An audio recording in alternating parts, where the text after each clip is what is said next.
요즘 청년들이 취직하기 어려운데 한 청년이 공무원 시험에 합격했습니다. 첫 근무지가 주민센터였어요. 첫날 출근을 했는데 오전 근무를 마치고 점심시간에 선배님들이 전부 식사하러 나갔어요. 혼자서 사무실을 지키는데 아무도 오지 않기를 바랬어요. 근데 시간이 좀 지나자 중년의 부인이 문을 열고 들어오는 거였어요. 일어나서 인사했더니 그 부인께서 안내 디스크 가지고 오셨어요. 그래서 혹시 어떻게 오셨습니까? 그랬더니 저 사망 신고하러 왔는데요. 근데 직원이 너무 긴장한 나머지 사망 신고하러 왔다는 부인에게 혹시 본인이십니까? 이 부인이 너무나 놀라가지고 꼭 본인이 와야 됩니까? 네, 사망 신고는 본인이 못 오지만 이렇게 하나님을 만나는 자리는 본인이 와야 된답니다. 그런 면에서 오늘 처음 오신 귀한 분들 참 어려운 걸음인데 잘 오셨습니다. 오늘 행복 축제인데요. 저와 여러분의 인생을 지금의 인생도 행복하고 그리고 영원한 행복을 주는 것에 대해서 오늘 여러분에게 말씀을 나누려고 합니다. 제가 파워포인트를 좀 준비해 봤습니다.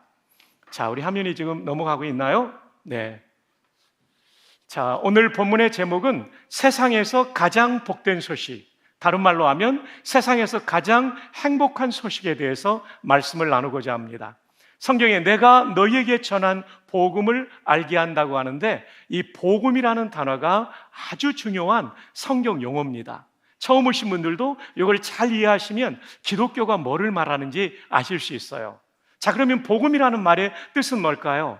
우리말로는 복복자 또는 소리음, 음악할 때 음자죠. 근데 음자는 소리뿐만 아니라 소식을 의미하기도 해요. 그래서 복음은 복된 소식입니다. 영어로는 가스펠. 조금 전에 부른 분들이 블랙 가스펠이라고 그러죠. 흑인들처럼 가스펠을 부른다는 거죠. 좀 요란하죠. 근데 정말 우리가 마음속에 큰 감동도 받았고 막 부채질하는 분들이 많더라고요. 저도 얼마나 열심히 박수 쳤는지 땀이 좀 났습니다. 이 가스펠이라는 단어, 이 단어는 영어에서 왔어요. 영어죠. 이 고대 영어에 보면 God라는 단어가 신이라는 뜻뿐만 아니라 복되다라는 뜻이 있어요. 그리고 스펠이라는 단어가 알파벳 철자뿐만 아니라 이야기 또는 소식이라는 뜻이 있어요. 근데 고대의 영어가 이 두 단어를 합치면서 God의 D를 탈락시키고 스펠의 더블 L 중에 L 하나를 탈락시켜서 합쳐놨어요. 그 뜻이 복되다 소식이니까 복된 소식이 되는 거죠. 여러분, 성경은요, 구약 성경은 히브리어로 쓰여졌어요. 그리고 신약 성경은 그리스어로 씌워졌어요. 그리스어는 헬라 문명 속에서 자라났기 때문에 헬라어라고 하는데 신약 성경의 헬라어로 복음이라는 단어는 유앙겔리온입니다. 한번 따라해 볼까요? 유앙겔리온. 여기서 유는 좋다라는 뜻이에요. 앙겔리온은 소식이라는 뜻이에요. 그러니까 합해 놓으니까 복된 소식, 좋은 소식이 되는 거죠. 자, 그런데 이 단어에 더 깊은 연구를 한 키텔 사전에 보면 이 단어의 유래에 대해서 전쟁에서 승리했을 때 그 승전보를 알려주는 것을 복음이라고 그랬대요. 유앙겔리온이라고 그랬대요. 왜냐하면 고대 전쟁은 패전하게 되면 국민 전체가 학살당하거나 아니면 국민 전체가 노예로 살아가는 거죠. 우리는 민주주의 사회에 살기 때문에 노예라고 하는 것이 얼마나 힘든지 모르죠. 노예는요, 말하는 짐승이라고 불려졌어요. 언어 소통은 되는데 인간 대접을 받지 못하고 노동력을 착취당하고 비인격적인 대우를 받았던 신분이 노예예요. 그러니까 여러분, 전쟁에서 패전했다는 얘기는 어마어마한 피해를 입는 겁니다. 죽지 않으면 일생을 비참한 노예로 살아야 했던 것이죠. 그런데 전쟁에서 이겼어요? 이 뜻은 뭐냐면 이제 나 죽지 않아도 되는구나, 그리고 또 나 이제 노예되지 않아도 되는구나 하는 정말 좋은 소식, 복된 소식이었죠. 이것을 여러분이 이해하시도록 BC 490년에 있었던 제2차 페르시아 전쟁으로 구성을 해보았습니다. 이 전쟁은 그 당시에 가장 강력했던 페르시아, 성경에 바사라고 표현된 나라가 페르시아죠.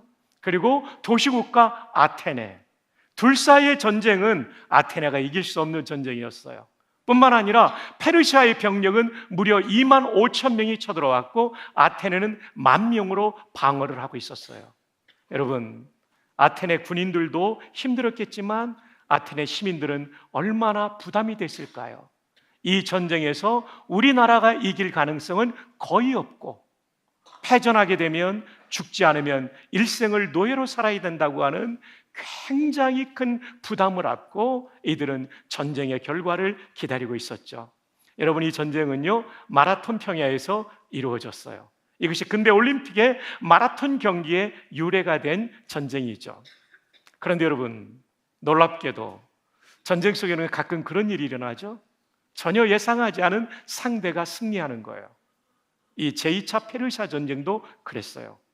그 가장 중요한 변수는 아테네의 지휘관 밀티아데스라는 장군이었어요. 이 장군이 아주 총명한 전략가였어요. 그래서 우리가 비록 약하지만 페르시아 군대도 분명히 약점이 있을 것이다. 정보 파악을 통해서 페르시아 군대는 정면은 강하지만 측면이 약하다는 것을 알게 됐어요. 그래서 모든 전투력을 측면에 집중함으로써 이 전투에서, 이 전쟁에서 아주 드라마틱한 승리를 거두게 되었죠. 아테네 군 장병들은 너무너무나 기뻤습니다. 그리고 불안에 떨고 있는 시민들을 위해서 병사 한 명을 차출하게 되죠. 그 이름이 파이데 피디스. 그는 논스톱으로 너무나 기쁜 소식, 복음이기 때문에 이 소식을 알려주기 위하여 아테네 다운타운까지, 마라톤 평야에서 아테네 다운타운까지 한 번도 쉬지 않고 달려가죠. 그리고 그가 외치게 됩니다. 놀라운 외침이죠. 유앙겔리온, 유앙겔리온, 아데나이 에니케산. 우리말로는 복음이다, 복음이다, 아테네가 이겼다. 아테네 시민들은 여러분처럼 조용히 앉아있지 않았을 거예요. 죽다가 살아났고 노예되지 않는 기쁨 때문에 아마 환호성을 질렀겠죠. 여러분이 그분들의 입장으로 돌아갈 수 있는 찬스를 드리겠습니다. 제가 그리스 말로 외칠 때 한번 함성을 질러보시면 어떨까요? 유앙겔리온, 유앙겔리온, 아데나이 에니케사.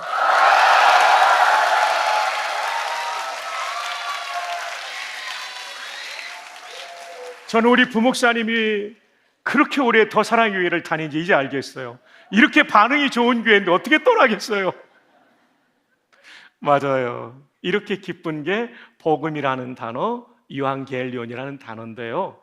성경은요, 하나님이 사람을 픽업해서 쓰게 하셨는데 그들의 마음에 감동을 주셨대요. 근데 이 성경을 쓸 때 복음이라는 단어를, 그 그리스어를 차용해서 쓰게 하셨어요. 왜냐하면 예수께서 하신 일이 이것과 똑같기 때문에 죽을 사람을 살려주는 일을 하셨고 일생 악한 영의 노예로 살 사람들에게 자유를 주는 일을 하셨기 때문에 예수님이 하신 일을 복음이라고 부르는 거죠. 그래서 이 복음은 굉장히 기독교의 중요한 단어입니다. 복음하고는 다르다는 것을 알려드립니다. 자, 그러면 복음의 기능은 무엇일까요? 먼저는 신앙의 기초예요. 여성들께서 한번 읽어주실까요? 시작! 형제들아,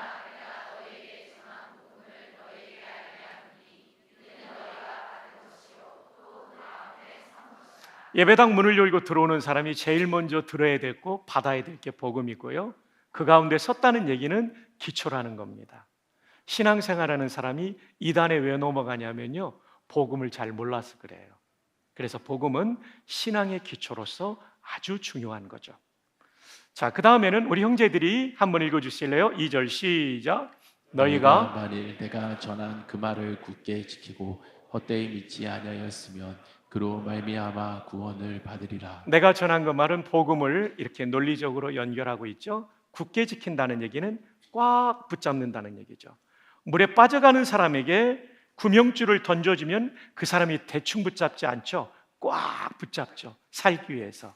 이와 마찬가지로 우리의 구원의 문제를 해결해 줄 수 있는 복음을 꽉 붙잡는 사람, 다른 말로 하면 헛되이 믿지 않고 진짜 믿는 사람은 구원을 받아요. 복음이 얼마나 중요하냐면요, 기독교의 구원을 받는 진리가 되는 겁니다. 세 번째로는 행복의 출발입니다. 요한 3서 1장 2절 다 함께요. 시작. 사랑하는 자여, 잘된 같이 내가 범사에 잘되고 강건하기를 내가 간구하노라.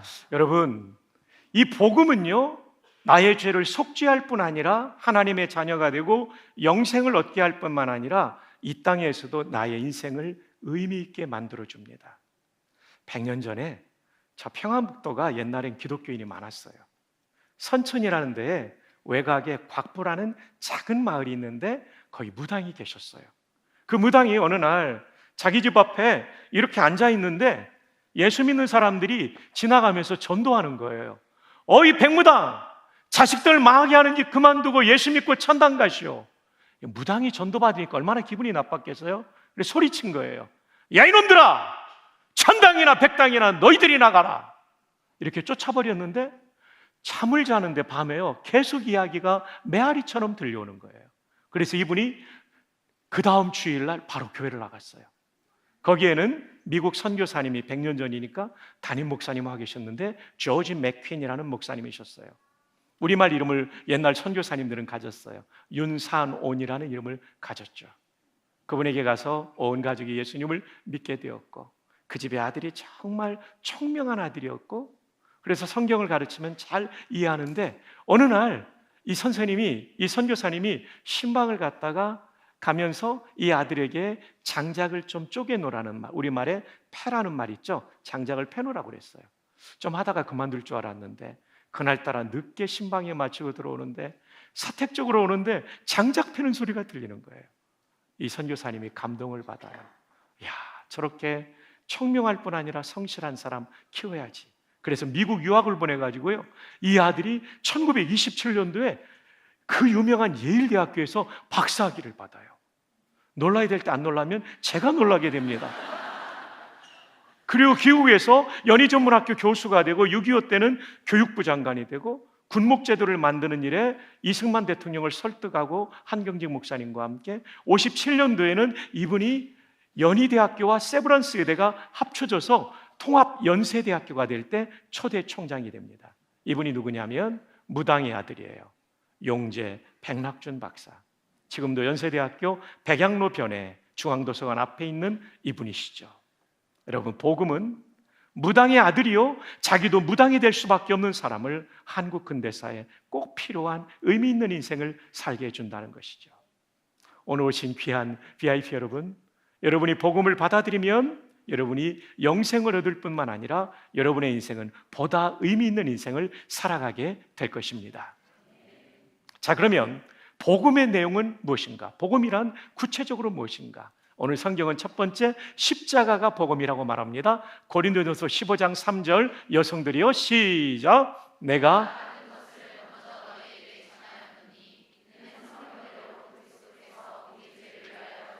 내가 받은 것이 복음이고 이는 이 복음을 설명하는 거예요. 성경대로 그리스도께서 우리 죄를 위하여 십자가에서 죽으시고, 여러분 십자가가 복음이라고 말합니다. 그래서 교회에 오시면 십자가 믿으라는 얘기하는 게 바로 이것 때문이에요. 십자가만이 우리의 죄를 속죄할 수 있어요. 이것을 설명하기 위해서는 우리 형제님, 회색 티셔츠 입으신 형제님 잠깐 앞으로 나오실래요? 저한테 와주세요. 구약에 제가 예수님 오시기 전을 구약이라고 하는데요, 이때 죄인이 용서받으려면 이렇게 잘생긴 양 한 마리를 끌고 가게 돼 있어요. 제사장한테 가게 돼 있어요. 예, 조금만 빨리 와주시면 고맙겠습니다. 네, 박수합시다. 이렇게 양을 끌고 오면 제 오른쪽에 계세요. 양처럼 이렇게 해주세요. 아니요, 너무 낮아요. 이 정도. 예. 이 형제를 제가 선발한 것은 일단 옷의 컬러가 양의 털하고 비슷하고 머리숱이 참 많잖아요. 그러면 제가 죄인이면 제사장 앞에서 안수기도를 해요. 두 손을 포개고, 하나님, 저의 이제는 하나님의 심판을 받아 마땅하지만 대신 속죄의 제물을 받고 저를 용서한다고 약속하셨습니다. 이 약속을 믿고 회개하오니 저를 용서해 주세요 하면 박성규의 제가 이 양에게로 갑니다. 그럼 이 양이 저 대신 죄인이 된 거예요. 그리고 양을 처벌합니다. 목을 치고 조각조각을 냅니다. 이제 쓰러지셔야 됩니다. 과감하게 그냥 머리까지 대고 쓰러지세요. 리허설 안 했는데 너무 잘하세요. 예, 일어나면 안 돼요. 아직은 일어나라고 할 때까지 그냥 계세요. 움직이지 마시고요. 죽은 거니까요. 저 대신 처벌을 받은 거예요. 그럼 3번은 이 양을 씻어서 번제단이라는 곳에 올려놓고 맹렬한 불로 태워버리면, 마치 지옥불 같은 불로 태워버리면 이 양이 다 타서 없어져요. 양이 없어진과 동시에 뭐가 없어진 거죠? 박성규의 죄가. 그때 제사장은 선언합니다. 당신의 죄는 용서받았습니다. 이 대신 속죄의 제물로 용서받았습니다. 아니면 당신이 이렇게 하나님의 심판을 받아야 되는데 용서받았습니다. 평안히 가십시오. 그러면 죄인은 자유를 얻고 용서를 받고 돌아가는 거죠. 그런데 여기에 문제가 있습니다. 저는 사람인데 제물은 동물이에요. 사람하고 동물 값이 달라요. 이것은 불공정한 거래가 되는 거죠. 사람의 죄를 속죄하려면 누가 죽여야 됩니까? 동물이 아니라 사람이. 근데 사람 중에 어떤 사람이 대신 죽어야 되냐면 죄 없는 사람이 죽어야 대신 속죄가 되는 거예요. 자기가 죄가 있으면 자기 죄 때문에 죽는 거지 대신 속죄가 안 되는 거죠. 근데 모든 사람이 죄를 범하였기 때문에 대신 죽어줄 놈도 없고 연도 없는 거죠. 그래서 하나님이 자기 아들을 인간으로 이 땅에 보냈죠. 그래서 우리를 위해 대신 제물이 되게 한 게 십자가입니다. 그래서 그를 보았던 세례 요한이 팔레스타인 땅을 걸으시는 예수님을 보며 뭐라고 말했냐면, 보라, 세상 죄를 지고 가는 하나님의 어린 양이로다. 사람이 준비한 양은 동물이고 하나님이 준비한 양은 사람이에요. 사람을 보면서 왜 어린 양이라고 불렸냐면 저분이 대신 속죄의 제물이 될 것을 알았기 때문이죠. 맞습니다. 그분은 십자가에서 이 양처럼 우리를 위해서 죗값을 다 치러주시고 마지막 돌아가시기 전에 말씀하십니다. 다 이루었다. 이게는 하나님의 구원 계획을 이루었다는 뜻뿐만 아니라 이 헬라어인 테텔레스타이는 죗값을 다 지불했다는 겁니다. 덧붙일 것이 없다는 거죠. 오늘 형제님은 비참하게 죽임을 당했지만 예수님의 십자가를 상징적으로 보여주는 제사의 제물이 되셨던 거죠. 이제 일어나실까요?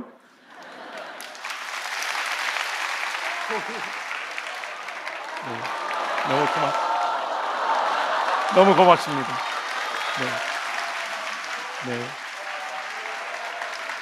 네. 친구들하고 커피 한잔 하시도록 준비했어요. 이렇게 저를 도와주셨는데 맨입으로 하면 안 되잖아요. 박수 한번 해드릴까요? 제가 97년도에 처음으로 펜타곤과 미국군 사관학교를 가기 위해서 군에 있을 때 방문했었습니다. 뉴욕을 하루 투어하는데 도심에서, 다운타운에서 공회전을 5분 하면 벌금이 $3,000였습니다. 깜짝 놀랐죠. 그때 제가 느낀 건 미국과 한국 법이 다른 게 많구나. 미국 살려면 미국 법을 지켜야 되고 한국 살려면 한국 법을 지켜야 되죠. 그러면 천국 살려면 어떤 법을 지켜야 되죠? 천국법. 그것이 바로 우리 형제가 대신 죽는 대속의 제물 되는 것이 천국법입니다. 우리는 스스로 죄 문제를 해결할 수 없기 때문에 이 방법으로 하나님이 우리 죄를 속죄하신 거죠. 이것을 설명하기 위해 한국 불교의 가장 존경받는 스님은 성철 스님입니다. 이분은 얼마나 고행을 많이 했는지 20년 동안 생식만 드셨대요. 그리고 10년 동안은 앉아서 주무셨대요. 장좌불화. 그런데 이분이 돌아가시면서 하신 말씀이 뭔지 압니까? 이런 어마어마한, 자기의 죄를 씻기 위한 어마어마한 고행을 했던 성철 스님의 말씀은 이것이었습니다. 수많은 중생의 무리를 속였으니 내 죄가 수미산을 넘는다. 수미산은 실제의 산이 아니고 불교의 전설 속에 나오는 산입니다. 에베레스트가 8.8km밖에 고도가 안 되는데 수미산은 112만 킬로미터입니다. 여러분 웬만해서는 안 놀라시네요. 혹시 설교 듣고 있는 겁니까 지금? 고도가 몇 킬로라고요? 112만 킬로미터. 그래서 이제 이 죄가 많은 내는 죽어서 몸이 천갈래 만갈래 찢겨져서 아비규환의 무간지옥에 떨어질 것이다. 저는 성철 스님이 굉장히 정직했다고 봐요.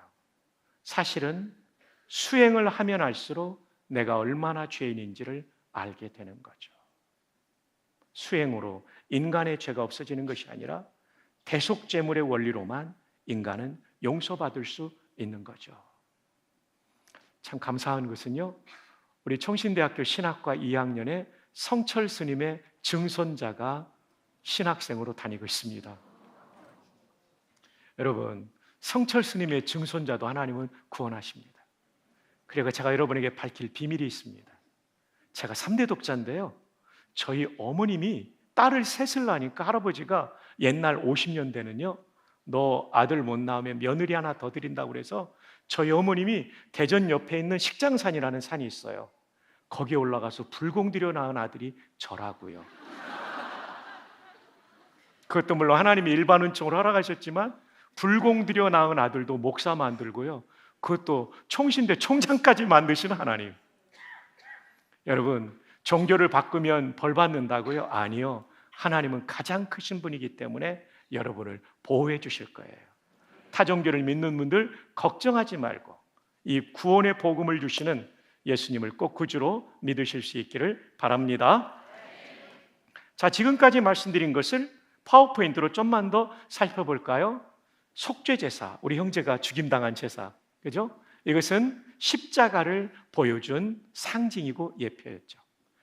한 스님의 정직한 고백은 바로 말씀드린 성철 스님이에요.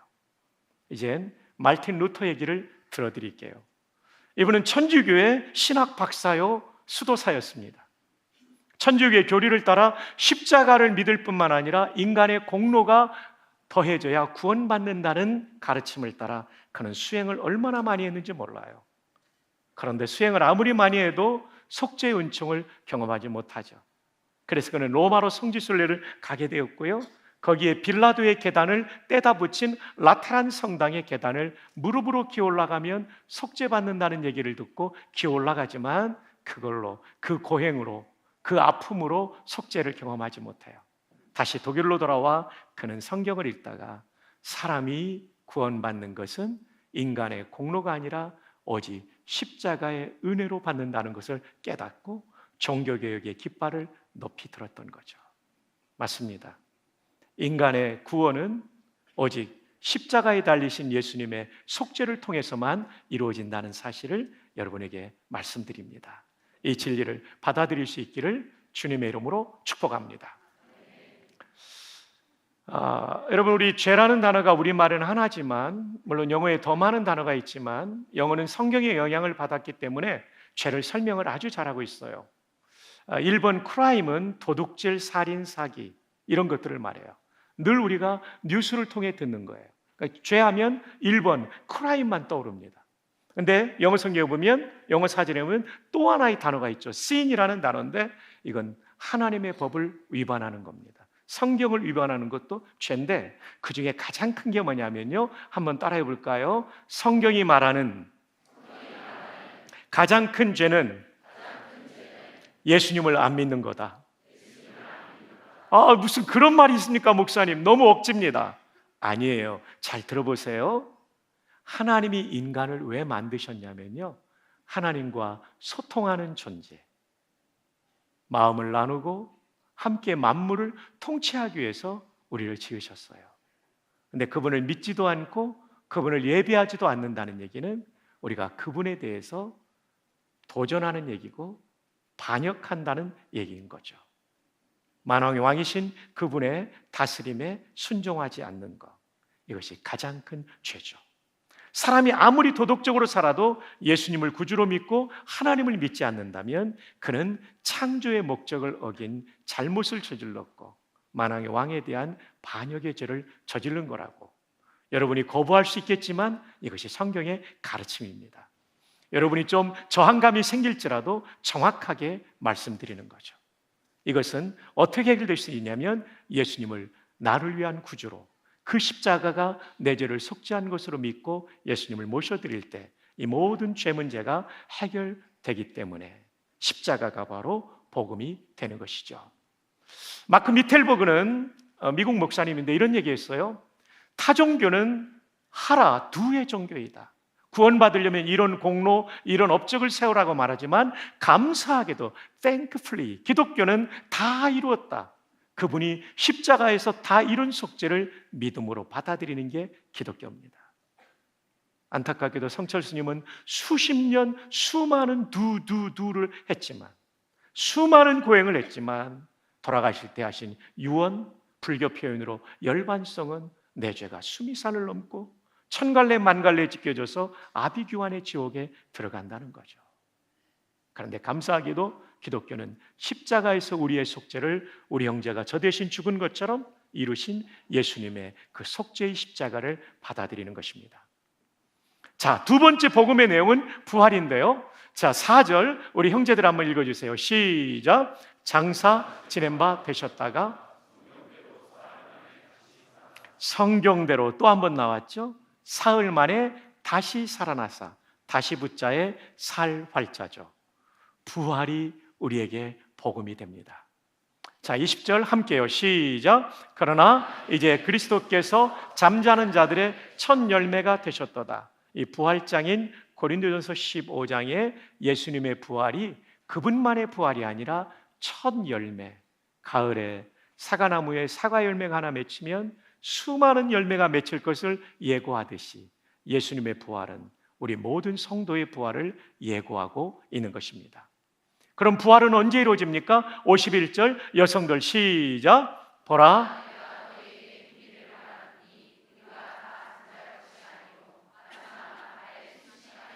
여러분 역사의 마지막이 있다고 성경은 말해요. 그때 예수님이 다시 오십니다. 그 마지막을 알리는 트럼펫 소리와 함께 성도의 부활이 이루어진다라고 말합니다. 그런데 여기에 또 하나의 중요한 것은 52절입니다. 형제들 시작. 나팔 소리가 나며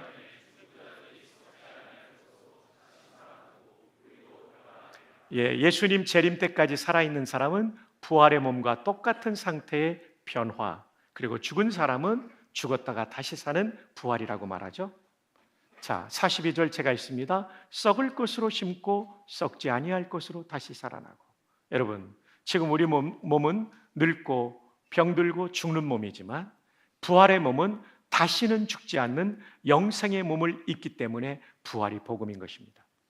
또 하나는 아랫줄부터 읽으면 약한 것으로 심고 강한 것으로 다시 살아나며. 여러분, 지금 몸은 약한 몸입니다.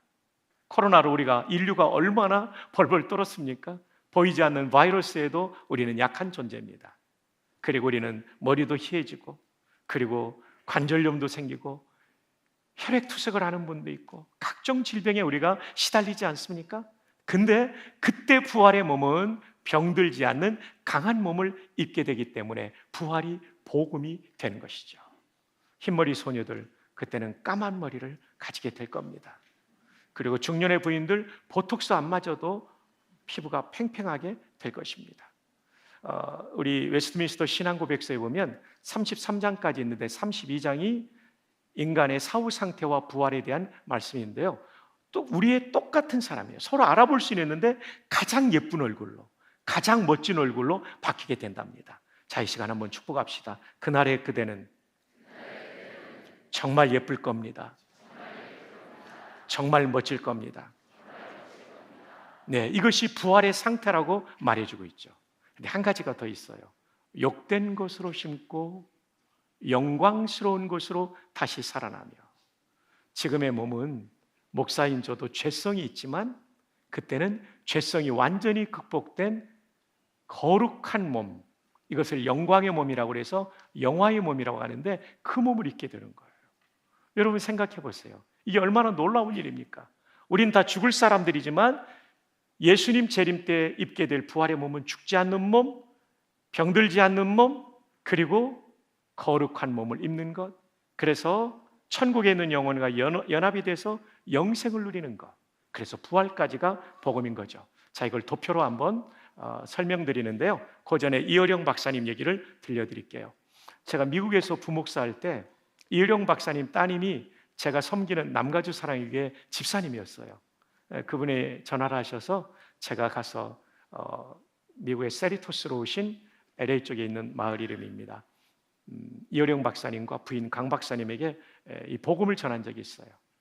다 전한 다음에 박사님 예수님 믿으시겠습니까? 그랬더니 아직은 아니라고 말하시더라고요. 그리고 수년 후에 예수님을 구주로 믿으셨어요. 그리고 나서 쓴 책이 이거예요. 자, 한번 볼까요? 딸 미나로 인해 하나님을 만나게 되었지만 그렇다고 딸이 실명위기에서 치료된 것 때문에 기독교를 받아들인 것은 아닙니다. 그런 기적은 목적이 아닙니다. 지금 하나님께서 병을 고쳐주셔도 언젠가는 누구나 죽게 됩니다. 그러므로 지상의 진짜 기적은 단 하나, 부활과 영원한 생명뿐입니다. 여러분, 이어령 박사님도 부활이 복음이라는 것을 알았어요. 이것이야말로 진짜 기적이죠. 이 놀라운 기적이 우리를 기다리고 있죠. 예수 믿는 사람들에게, 또 오늘 예수님을 구주로 믿을 사람들에게 기다리고 있는 것입니다. 자, 이제 도표로 정리해 드릴게요. 복음을. 인생의 정말 중요한 순간은 죽음입니다. 우리는 죽음하면 사라져 눈에 보이지 않는 것으로 생각하는데 성경적 개념은 죽음은 분리입니다. 타나토스라는 이 헬라어는 분리를 기본 뜻으로 가지고 있어요. 맞습니다. 우리가 죽을 때 영혼과 육신이 분리가 일어나죠. 그리고 육신은 다양한 방식으로 분해가 되게 되겠죠. 그런데 영혼은 즉시 둘 중에 하나밖에 가지 않습니다. 십자가의 복음을 믿어서 속죄받은 사람은 죄를 속죄받았기 때문에 죽은 사람의 영혼이, 육신은 땅에 있지만 그 영혼이 바로 천국 갑니다. 그래서 십자가상의 강도가 예수여 당신의 나라에 임할 때 나를 기억하소서 했더니 네가 오늘 나와 함께 낙원에 있으리라. 천국은 10년 동안 구천을 떠돌다 가는 것이 아니라 오늘 가는 거예요. 여러분이 예수님을 구주로 믿으면 지금 죽어도 천국 갑니다. 왜냐하면 십자가의 속죄가 저를 통해 이루어졌기 때문이죠. 이 십자가상의 강도가 한 말이 중요합니다. 당신의 나라에 임할 때 나를 기억하소서. 당신의 나라라는 얘기는 예수님이 그 나라 왕이라는 거죠. 왕은 왕국의 소유권자니까요. 천국의 왕이신 그분께 나를 기억해달라는 얘기는 구원해달라는 얘기죠.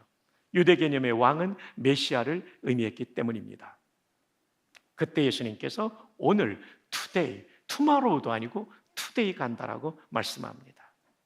사람이 죽고 난 다음에 갈 곳은 이 두 곳밖에 없어요. 천국 아니면 지옥.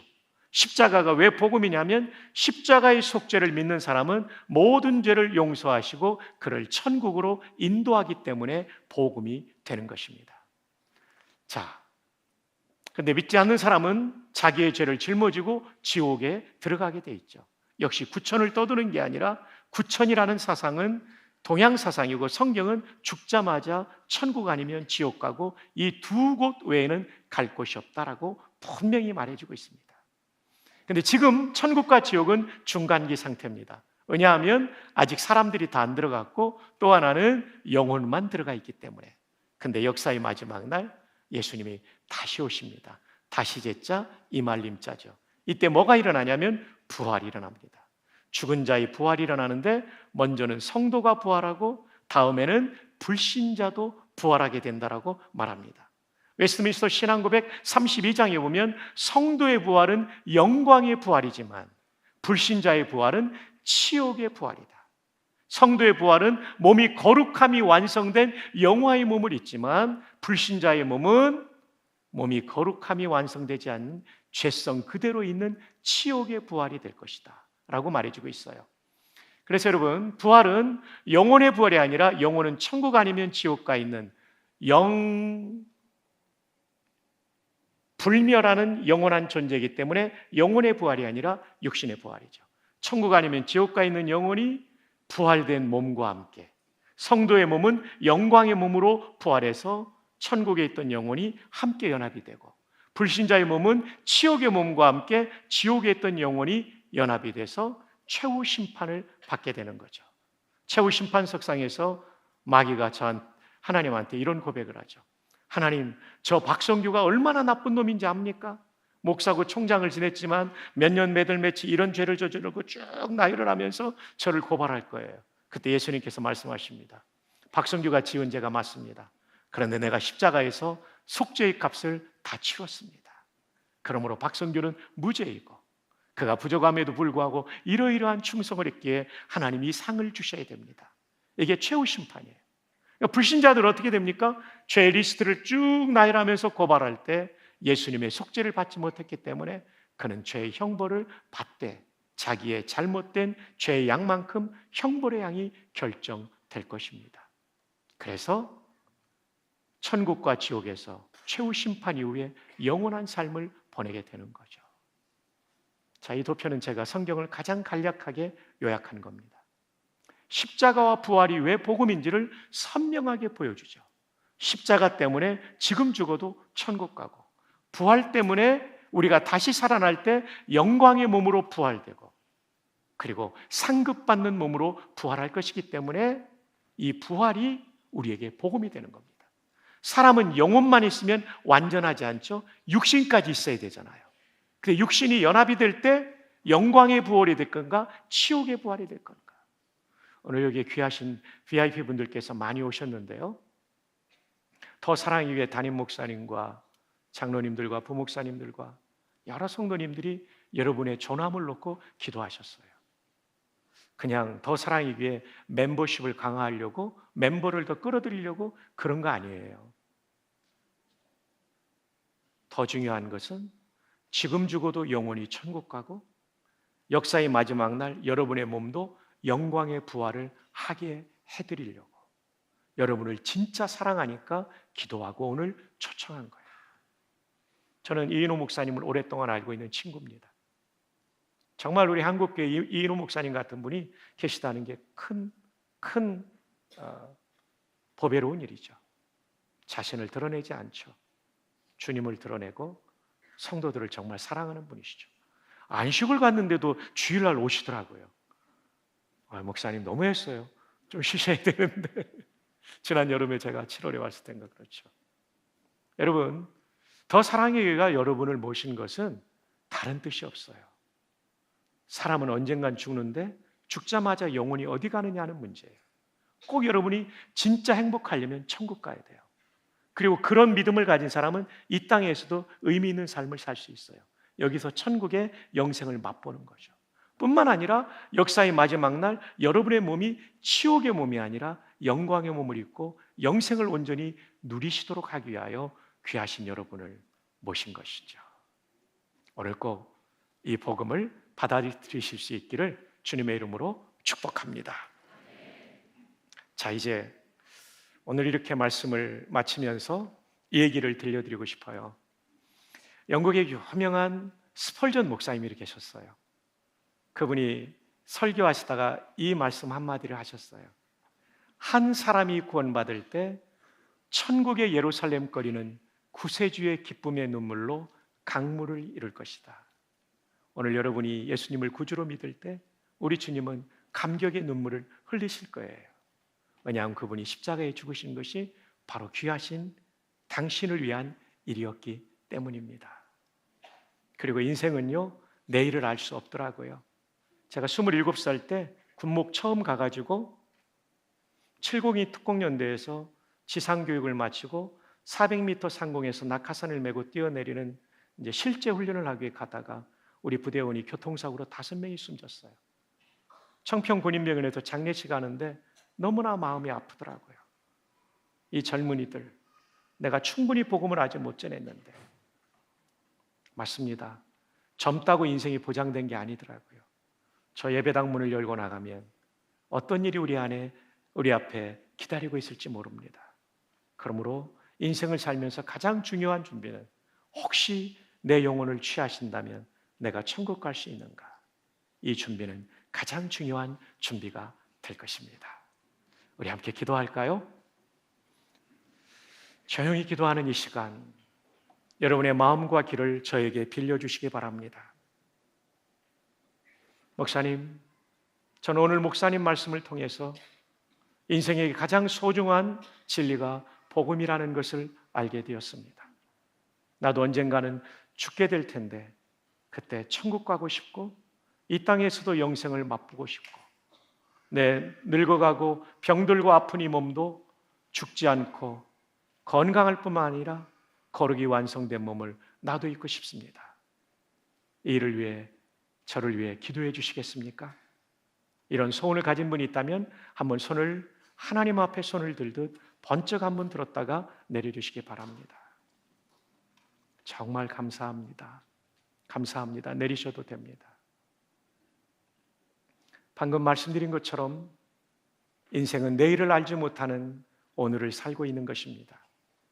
그러므로 우리가 인생을 살면서 가장 소중한 결단은 복음을 믿는 결단이에요. 이 시간 주께서 여러분을 향하여 손을 내미시는 이 손을 거부하지만 말아주시기 바랍니다. 주님 앞에 여러분의 마음을 표현해 주세요. 나를 위해 죽임당하시고 부활하신 그 복음을 나도 믿고 영생을 얻고 이 땅에서도 보람 있게 행복하게 살고 싶습니다. 나를 인도해 주세요. 이런 소원 있는 분 제가 기도해 드릴게요. 손을 한번 번쩍 들었다가 내려주시기 바랍니다. 감사합니다. 고맙습니다. 용기를 내어서 한 번 더 손을 번쩍 들었다가 내려주시기 바랍니다. 너무 감사합니다. 정말 감사합니다. 네, 고맙습니다. 감사합니다. 망설이지 마시고요.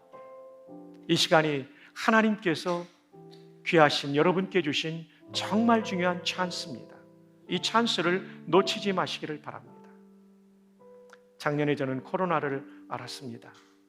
인후통이 왔고 목사에게 목은 너무나 목소리는 중요하기 때문에 기도하는 중에 가정의학과 원장이신 집사님이 주신 팍슬로비드라는 약을 먹고 깨끗이 나 오늘도 설교할 수가 있습니다.